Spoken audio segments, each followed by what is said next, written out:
षट्पंचाशः सर्ग 56वां सर्ग। हनुमान जी के द्वारा अकम्पन का वध। उन वानशिरोमणियों द्वारा किए गए उस महान पराक्रम को देखकर युद्धस्थल में अकम्पन को बड़ा भारी एवं सह क्रोध हुआ। 1 शत्रुओं का कर्म देख रोष से उसका सारा शरीर व्याप्त हो गया और अपने उत्तम धनुष को हिलाते हुए उसने सारथ से कहा। 2 सारथे, ये बलवान वानर युद्ध में बहुतेरे राक्षसों का वध कर रहे हैं, अतः पहले वहीं शीघ्रतापूर्वक मेरा रथ पहुंचाओ। 3 ये वानर बलवान तो हैं ही, इनका क्रोध भी बड़ा भयानक है। ये वृक्षों और शिलाओं का प्रहार करते हुए मेरे सामने खड़े हैं।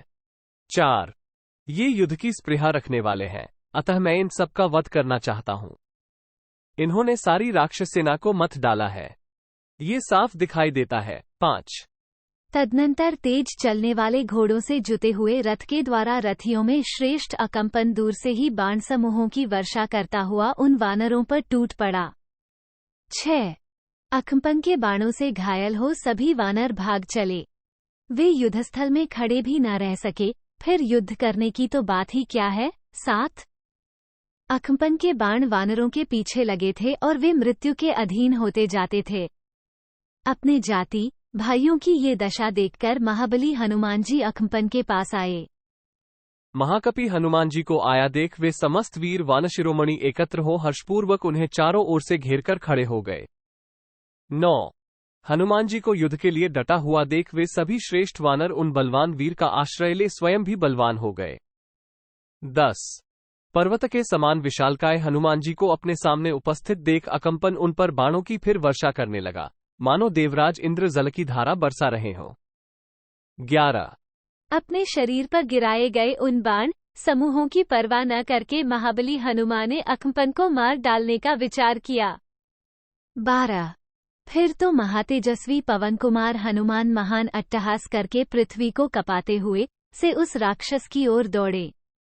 13 उस समय वहां गरजते और तेज से देदीप्यमान होते हुए हनुमान जी का रूप प्रज्वलित अग्नि के समान दुर्धर्ष हो गया था।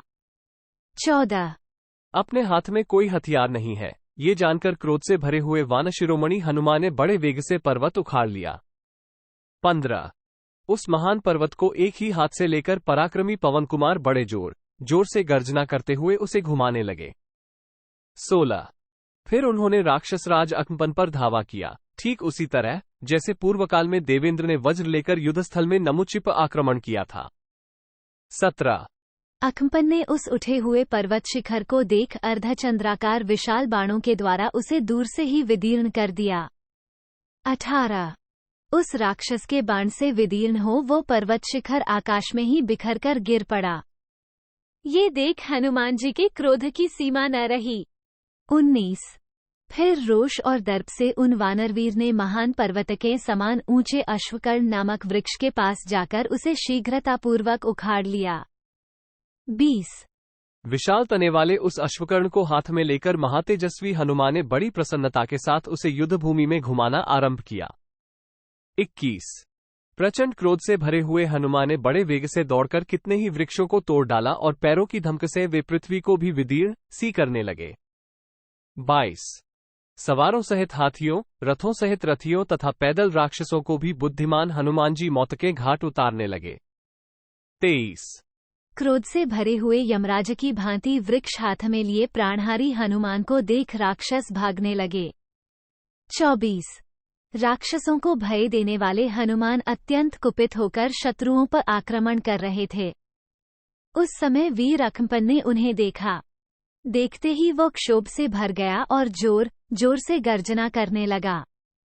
25 अकम्पन ने देह को विदीर्ण कर देने वाले 14 पैने बाण मारकर महापराक्रमी हनुमान को घायल कर दिया।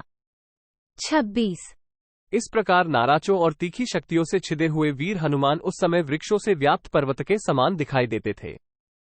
27 उनका सारा शरीर रक्त से रंग गया था, इसलिए वे महापराक्रमी महाबली और महाकाय हनुमान खिले हुए अशोक एवं धूम रहित अग्नि के समान शोभा पा रहे थे। तदनंतर महान वेग प्रकट करके हनुमान जी ने एक दूसरा वृक्ष उखाड़ लिया और तुरंत ही उसे राक्षसराज अकम्पन के सिर पर दे मारा। 29 क्रोध से भरे वानर श्रेष्ठ महात्मा हनुमान के चलाए हुए उस वृक्ष की गहरी चोट खाकर राक्षस अकंपन पृथ्वी पर गिरा और मर गया। 30 जैसे भूकंप आने पर सारे वृक्ष कांपने लगते हैं, उसी प्रकार राक्षसराज अकंपन को रणभूमि में मारा गया देख समस्त राक्षस व्यथित हो उठे। 31 वानरों के खदेड़ने पर वहां परास्त हुए वे सब राक्षस अपने अस्त्र शस्त्र फेंककर डर के मारे लंका में भाग गए। 32 उनके केश खुले हुए थे, वे घबरा गए थे और पराजित होने से उनका घमंड चूर चूर हो गया था। भय के कारण उनके अंगों से पसीने चू रहे थे और इसी अवस्था में वे भाग रहे थे। 33 भय के कारण एक दूसरे को कुचलते हुए वे भागकर लंकोपुरी में घुस गए। भागते समय वे बारंबार पीछे घूमकर देखते रहते थे। 34 उन राक्षसों के लंका में घुस जाने पर समस्त महाबली वानरों ने एकत्र हो वहां हनुमान जी का अभिनंदन किया। 35 उन शक्तिशाली हनुमान जी ने भी उत्साहित हो यथायोग्य अनुकूल बर्ताव करते हुए उन समस्त वानरों का समादर किया। 36 तत्पश्चात विजयोल्लास से सुशोभित होने वाले वानरों ने पूरा बल लगाकर उच्च स्वर से गर्जना की और वहां जीवित राक्षसों को ही पकड़कर घसीटना आरंभ किया। 37 जैसे भगवान विष्णु ने शत्रुनाशन, महाबली, भयंकर एवं महान असुर मधुकैटभ आदि का वध करके वीर, शोभा, विजयलक्ष्मी का वरण किया था, उसी प्रकार महाकपि हनुमान ने राक्षसों के पास पहुंचकर उन्हें मौत के घाट उतार वीरोचित शोभा को धारण किया। 38 उस समय देवता, महाबली श्रीराम, लक्ष्मण, सुग्रीव आदि वानर तथा अत्यंत बलशाली विभीषण ने भी कपिव हनुमान जी का यथोचित सत्कार किया। 39 इत्यार्षे श्रीमद् रामायणे वाल्मीकि आदिकाव्ये युद्धकांडे षट्पंचाशः सर्गः 56। इस प्रकार श्री वाल्मीकि निर्मित आश्रामायण आदिकाव्य के युद्धकांड में 56वां सर्ग पूरा हुआ। 56